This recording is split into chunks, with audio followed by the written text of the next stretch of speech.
ശ്രീദേവി കർത്താവ് വെടിവെച്ച് കൊല്ലണം എന്നാണ് ഉയരുന്ന ഒരു ആർഗ്യുമെന്റ്. അത് ബിഷപ്പ് തന്നെ ഉന്നയിക്കുകയുണ്ടായി. ജനങ്ങളെ സംബന്ധിച്ച് അവരുടെ ജീവൻ ഉറപ്പാക്കുക എന്നുള്ളതിൽ കവിഞ്ഞുള്ള പ്രാധാന്യം മറ്റ് സാങ്കേതികത്വങ്ങൾക്കില്ലല്ലോ.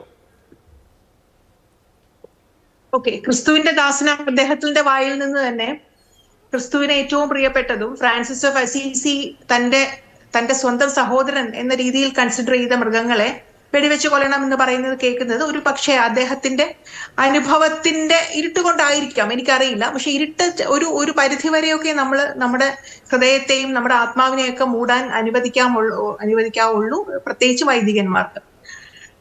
ഞാൻ പറയുന്നത് ഈ വെടിവെച്ച് കൊല്ലുക എന്ന് പറയുന്നത് നമ്മൾ എല്ലായിടത്തും പറയാറുണ്ട്. പട്ടികളെ വെടിവെച്ച് കൊല്ലണം, തെരുവ് നായ്ക്കളെ കൊല്ലണം, ദയാവധം ചെയ്യണം, നാനകളെ കൊല്ലണം, പന്നികളെ കൊല്ലണം, പുലികളെ കൊല്ലണം, സർവ്വ വന്യമൃഗങ്ങളെയും ഇറങ്ങുന്നവരെ എല്ലാവരെയും നമ്മൾ വെടിവെച്ച് കൊല്ലണം.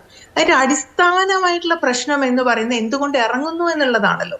ഇപ്പൊ ഈ പറയുന്ന ആനയ്ക്ക് ഇപ്പൊ ഒരു ജനവാസ മേഖലയിൽ ഇറങ്ങിയിട്ട് പ്രത്യേകിച്ച് ആനന്ദമൊന്നും കിട്ടാറില്ല. ഒരു പട്ടിക്ക് ഒരു മനുഷ്യനെ ഓടിച്ചിട്ട് കടിച്ചിട്ട് യാതൊരു കാര്യമില്ല, അതിന്റെ സ്വാഭാവിക പ്രേയല്ല. ഒരു പുലിയെ സംബന്ധിച്ചിടത്തോളം ഒരു മനുഷ്യനെ ആക്രമിക്കുന്നത് അതിന്റെ ഗതികെട്ട അവസ്ഥയിലാണ്. ഗതികെട്ടിട്ടാണ് പുലി ഒരു മനുഷ്യനെ തിന്നുന്നത്. കാരണം പുലിയെ സംബന്ധിച്ചിടത്തോളം നമ്മൾ സംഘബലമുള്ള ഒരു സമൂഹമാണ് എന്ന് പുലിക്കറിയാം, ആനയ്ക്കറിയാം, പട്ടിക്കറിയാം. നമ്മൾ ഒറ്റയ്ക്കൊറ്റയ്ക്ക് പോരാടുന്നവരല്ല, നമ്മൾ സംഘമായി ഗോത്രമായി നിലനിന്നിരുന്ന ഒരു സമൂഹമാണ്.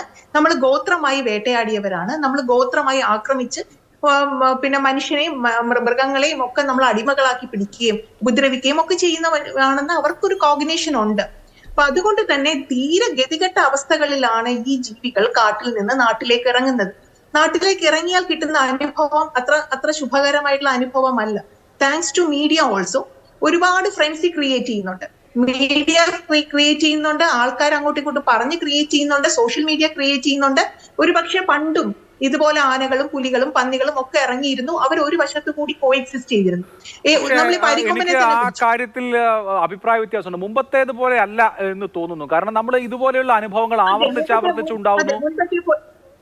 അത് ഇതിന്റെ ഫ്രീക്വൻസി വലിയ തോതിൽ കൂടുന്നുണ്ട്. നമ്മളത് എത്രമാത്രം മനസ്സിലാക്കുന്നുണ്ട് എന്നുള്ളതാണ് അതിലെ ആത്യന്തികമായ പ്രശ്നം. ഞാൻ ഇപ്പോൾ എൻ്റെ വ്യക്തിപരമായ ഒരു അനുഭവം പറഞ്ഞാൽ, ശ്രീമതി ശ്രീദേവി കർത്താവ്, ഞാൻ ആദ്യമായിട്ട് മയിലിനെ കാണുന്നത് 8ാം ക്ലാസ്സിൽ പഠിക്കുമ്പോൾ ഈ സ്കൂളിൽ നിന്ന് ഒരു മൃഗശാല വിസിറ്റ് ചെയ്യാൻ പോകുമ്പോഴാണ്. അന്ന് തന്നെയാണ് ഞാൻ ആദ്യമായിട്ട് കുരങ്ങനെ കണ്ടത്.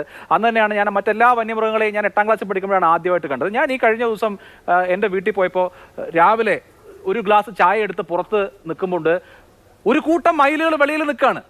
എന്ന് പറഞ്ഞാൽ 30 കൊല്ലം മുമ്പ് നമുക്ക് മയിലിനെ കാണണമെങ്കിൽ മൃഗശാലയിൽ പോകണമായിരുന്നു. ഇപ്പൊ വീടിന്റെ മുറ്റത്തിറങ്ങിയ മയിലിനെ കാണാം. അപ്പൊ ഞാനിങ്ങനെ അമ്മയോട് വളരെ അത്ഭുതത്തോടുകൂടി ഇതേ ഇവിടെ വന്ന് മയിൽ നിൽക്കുന്നു എന്ന് പറഞ്ഞപ്പോൾ മയിലുണ്ട്, ഇവിടെ ഒന്നും വെച്ചേക്കില്ല, കൃഷി വല്ലതും വെച്ച് കഴിഞ്ഞാൽ ഉടനെ പന്നി വന്ന് നശിപ്പിക്കും, കുരങ്ങനെ കാണണമെങ്കിൽ കുരങ്ങനും വരാറുണ്ടെന്ന് പറയുന്നത്. അപ്പം എന്ന് പറഞ്ഞാൽ നമ്മൾ 30 കൊല്ലം മുമ്പ് മൃഗശാലയിൽ പോയി കണ്ടിരുന്ന കാര്യങ്ങളൊക്കെ ഇപ്പം വീടിന്റെ മുറ്റത്ത് നിന്ന് കഴിഞ്ഞാൽ കാണാം എന്ന അവസ്ഥയിലേക്ക് എത്തുന്നുണ്ട്. അപ്പോൾ സ്വാഭാവികമായി നമ്മൾ മനസ്സിലാക്കേണ്ടത് നമ്പർ കൂടിയിട്ടുണ്ടാവും, അല്ലെങ്കിൽ ഈ പറഞ്ഞ പോലെ കൂടുതൽ പ്രദേശങ്ങളിലേക്ക് ഇതിന്റെ നമ്പർ കൂടുന്ന സമയത്തായിരിക്കുമല്ലോ, ഒരു കാടിന് ഉൾക്കൊള്ളാൻ കഴിയാത്ത സമയത്തായിരിക്കുമല്ലോ നാട്ടിലേക്ക് വരുന്നുണ്ടാവുക. അപ്പൊ ഇങ്ങനെയുള്ള കാര്യങ്ങളൊക്കെ മനുഷ്യൻ എങ്ങനെയാണ് ഇതിനോട് അഡ്ജസ്റ്റ് ചെയ്ത് കോഎക്സിസ്റ്റ് ചെയ്യുന്നതെന്ന് എനിക്ക് മനസ്സിലാവുന്നില്ല. കടുവയ്ക്ക് വിശക്കുമ്പോൾ കടുവ മനുഷ്യനെ കൊന്ന് തിന്നും. നമ്മൾ ശരി കടുവയ്ക്ക് വിശന്നിട്ടല്ലേ എന്ന് വിചാരിച്ചിട്ട് അതിനോട് കോഎക്സിസ്റ്റ് ചെയ്യാൻ പറ്റുമോ?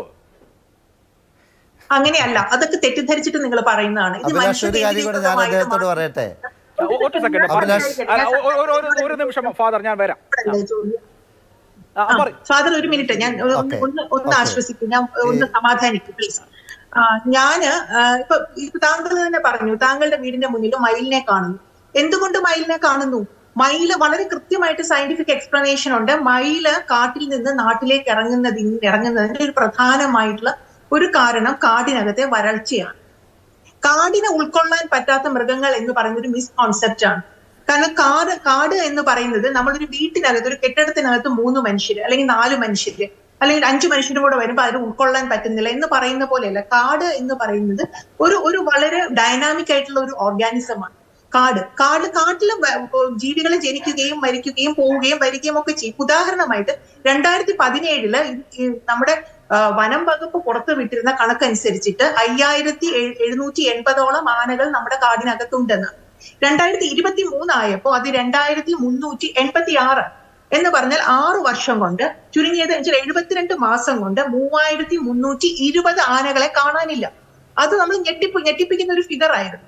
അതെന്തുകൊണ്ട്, എവിടെ പോയി 3320 ആനകൾ എന്നുള്ളത് വളരെ ആകാംക്ഷ ഉണ്ടാക്കിയ കാര്യമാണ്. കാരണം ആന എന്ന് പറയുന്നത് ഒരു കീ സ്പീഷീസ് ആണ്, ഒരു വളരെ കീ പോയിന്റ് ഉള്ള സ്പീഷീസ്. ഞാൻ പറയട്ടെ, അപ്പൊ ഈ ആനകൾ എവിടെ പോയി എന്ന് അന്വേഷിച്ചപ്പോ നമ്മുടെ വനം വകുപ്പ് മന്ത്രി തന്നെ പറഞ്ഞ ഒരു കാര്യമാണ് 5706 എന്ന് പറയുന്ന ആന കർണാടകത്തിൽ നിന്നും തമിഴ്നാട്ടിൽ നിന്നും അവിടുത്തെ ടെമ്പറേച്ചർ കൂടിയ സമയത്ത് കേരളത്തിലേക്ക് വന്നു.